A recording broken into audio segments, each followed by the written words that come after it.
बिस्मिल्लाहिर्रहमानिर्रहीम। Welcome to my YouTube channel. आज के लेक्चर के अंदर हम डिस्कस करेंगे पीरियोडिक मैट्रिक्स के पीरियोडिक मैट्रिक्स क्या होता है। सबसे पहले तो इसकी डेफिनेशन को देखते हैं, इसके बाद इसकी एग्जांपल की तरफ चलते हैं। डेफिनेशन है अ square matrix A for which a square matrix A for which A k plus 1 is equal to A। k हमारे पास क्या है, k being a positive integer. k ये जो हमारे पास k है, एक की पावर में लिखा हुआ है, k एक पॉजिटिव इंटीजर है, तो इज कॉल्ड अ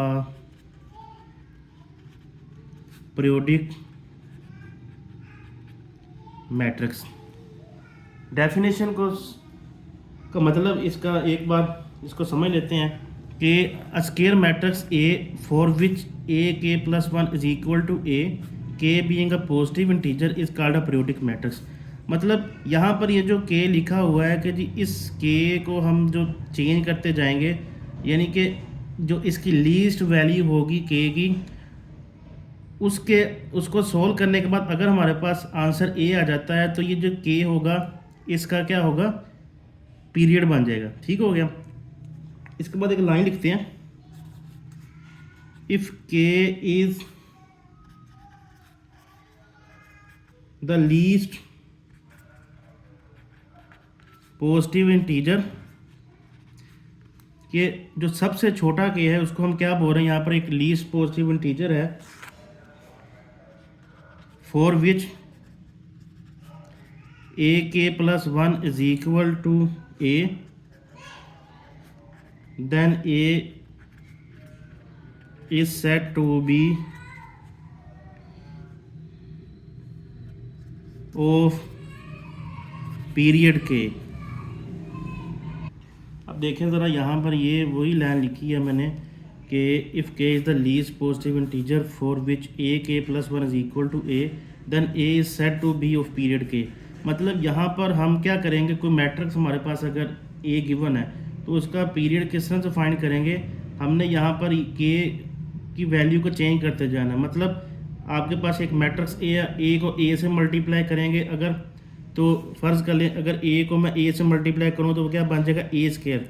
अगर ये वापस A आ जाता है तो यहाँ पर देखें कि K की वैल्यू हमने क्या पुट की है, 1, तो इसके मुताबिक इस A मैट्रिक्स का जो पीरियड क्या बन जाएगा, 1 आ जाएगा। ठीक हो गया। यानी कि अगर एक ऐसा मैट्रिक्स गिवन है उसको मैं 3 बार मल्टीप्लाई करूं तो वापस मेरे पास A आता है, तो यहाँ से हमें क्या शो होता है कि जी इस मैट्रिक्स का पीरियड क्या है, 2।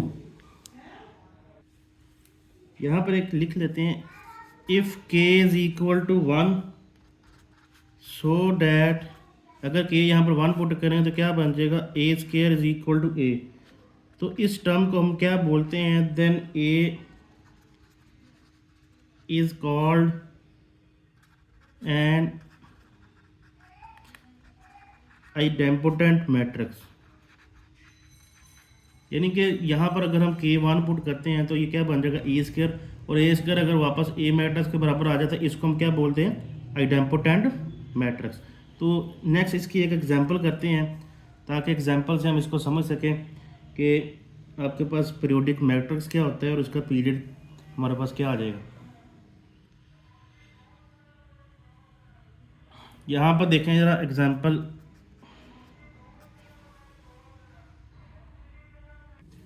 एक मैट्रिक्स लिखा है तो इसको सोल्व करते हैं। तो डेफिनेशन क्या है, A k plus 1 is equal to A। ठीक है। तो यहाँ पर अगर मैं A को A से मल्टीप्लाई करूँगा तो क्या बन जाएगा, A स्क्वायर। तो यहाँ पर दोनों मैट्रिक्स लिख लेता हूँ, 2 - 2 - 4 -1 3 4 1 - 2 -3, और दूसरा इसके साथ फिर मैट्रिक्स लिख लेते हैं। दूसरा मैट्रिक्स है वही सेम ही आ जाएगा, 2 -2 -4 -1 3 4 1 -2 -3। इन दोनों को अब मल्टीप्लाई करते हैं, मल्टीप्लाई करके देखते हैं जी वापस अगर हमारे पास ये ए मैट्रिक्स आ गया तो इसका मतलब ये हो जाएगा कि ये जो मैट्रिक्स है ये एक पीरियोडिक मैट्रिक्स है और इसका पीरियड क्या है 1। 1 क्यों है? क्योंकि हमने यहाँ पर के की जगह क्या लिखा है 1, तो 1 + 1 क्या बन गया 2। आगे दो मैट्रिसेस की मल्टीप्लिकेशन किस तरह से करते हैं हमने लास्ट लेक्चर में भी देखा था, अब यहाँ पर भी कर लेते हैं। पहली रो को पहले कॉलम से करना है तो पहली एंट्री बन जाती है, पहली रो को दूसरे कॉलम से करना है तो दूसरी एंट्री बन जाती है, पहली रो को तीसरे कॉलम से करेंगे तो आपके पास तीसरी एंट्री बन जाती है। तो इसको लिखते हैं, 2 को 2 से मल्टीप्लाई किया क्या बन गया 4, इस -2 को इससे मल्टीप्लाई किया ये क्या बन जाएगा +2, इसको इससे मल्टीप्लाई किया क्या बन गया -4। इसी तरह से इस पहली रो को दूसरे कॉलम से मल्टीप्लाई करते, 2 को 2 से मल्टीप्लाई किया -4, -2 को 3 से मल्टीप्लाई किया इसको इससे मल्टीप्लाई करें क्या बन जाएगा 8। इसी तरह से इस रो पहली रो को तीसरे कॉलम से मल्टीप्लाई करते हैं, 2 को 4 से मल्टीप्लाई करें क्या बन गया -8। ये 2 को 4 से मल्टीप्लाई करते हैं क्या बन जाएगा -2 को -8 बन गया, और 4 को 3 से मल्टीप्लाई करते हैं क्या बन गया +12। ठीक है, तो इसी तरह से दूसरी रो को पहले कॉलम से करते हैं, ये क्या बन जाएगा -1 को 2 से मल्टीप्लाई करें, -2 3 को -1 से मल्टीप्लाई करते हैं -3, और 4 को -1 से मल्टीप्लाई करते हैं -4। सॉरी ये प्लस आएगा +4 आएगा। ठीक है, अब दूसरी रो को दूसरे कॉलम से -1 को -2 से मल्टीप्लाई किया 2 आ गया, 3 को 3 से मल्टीप्लाई किया +9 आ गया, 4 को -2 से मल्टीप्लाई करेंगे क्या बन गया -8। इसी तरह से दूसरी रो को तीसरे कॉलम से मल्टीप्लाई करते हैं, यहाँ पर 4 आ जाएगा, 3 को 4 से मल्टीप्लाई किया +12, 4 को -3 से मल्टीप्लाई करेंगे -12। अब नेक्स्ट आपने क्या करना है, इस तीसरी रो को तीनों कॉलम से बारी बारी इसको मल्टीप्लाई करते हैं। तो पहली रो को सॉरी ये तीसरी रो को पहले कॉलम से मल्टीप्लाई करते हैं, 1 को 2 से मल्टीप्लाई किया, यहाँ पर क्या आ गया 2, -2 को -1 से मल्टीप्लाई किया 2, और -3 को 1 से मल्टीप्लाई किया -3। इसी तरह से इस रो को इस कॉलम से मल्टीप्लाई करते हैं, 1 को -2 से मल्टीप्लाई किया -2, 2 को 3 से मल्टीप्लाई किया -6, -3 को 2 से मल्टीप्लाई किया +6। इसी तरह से इस रो को लास्ट वाले कॉलम से मल्टीप्लाई करते हैं, 1 को -4 से मल्टीप्लाई करेंगे -4, -2 को 4 से मल्टीप्लाई करेंगे -8, -3 को -3 से मल्टीप्लाई करेंगे +9। तो अब देखते हैं यहाँ पर ये क्या मैट्रिक्स बन गया। ये 4 से 4 कैंसिल हो गया तो यहाँ पर 2 बच गया, 6 और 4 10, 10 में से 8 गए तो यहाँ पर क्या आ जाएगा -2। ये 8 और 8 इन दोनों को जमा करेंगे -16 +12 क्या बन गया -4।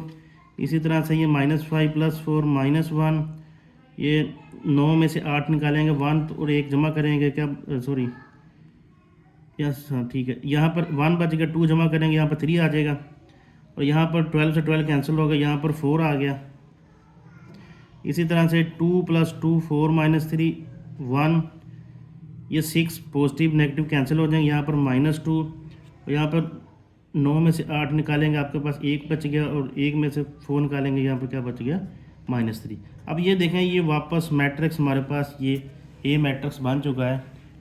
तो यहाँ से क्या पता चल रहा है कि ये जो मैट्रिक्स है A is periodic matrix of period 1। ठीक है, तो ये हमारे पास एक पीरियोडिक मैट्रिक्स बन गया जिसका पीरियड क्या है 1, और इस मैट्रिक्स को हम आइडेम्पोटेंट मैट्रिक्स भी कहते हैं। आइडेम्पोटेंट क्यों कहते हैं? क्योंकि हमारे पास ए स्क्वायर किसके बराबर आ गया ए के, तो इस तरह से इस को हम आइडेम्पोटेंट मैट्रिक्स भी कहते हैं। अब इस तरह से कुछ और एग्जांपल भी हो सकती हैं, जैसे आपको बताया गया है कि जी अगर A4 यानी कि A को 4 बार मल्टीप्लाई करने के बाद हमारे पास वापस A आता है, तो इसका मतलब ये हो जाएगा कि डेफिनेशन के मुताबिक 3 + 1 = a। यहाँ पर k की वैल्यू क्या आ जाएगी 3 और साथ में 1 आपके पास बाय डेफिनेशन लिखा गया है, तो यहाँ पर इसका जो पीरियड होगा वो क्या बनेगा 3। तो इसी तरह से कोई भी मैट्रिक्स हो तो उसको हम पीरियोडिक मैट्रिक्स और इसका पीरियड फाइंड कर सकते हैं। किसी भी स्टूडेंट को क्वेश्चन में कोई मुश्किल पेश आए तो आप कमेंट सेक्शन में लाजमी बताइएगा। शुक्रिया, अल्लाह हाफ़िज़।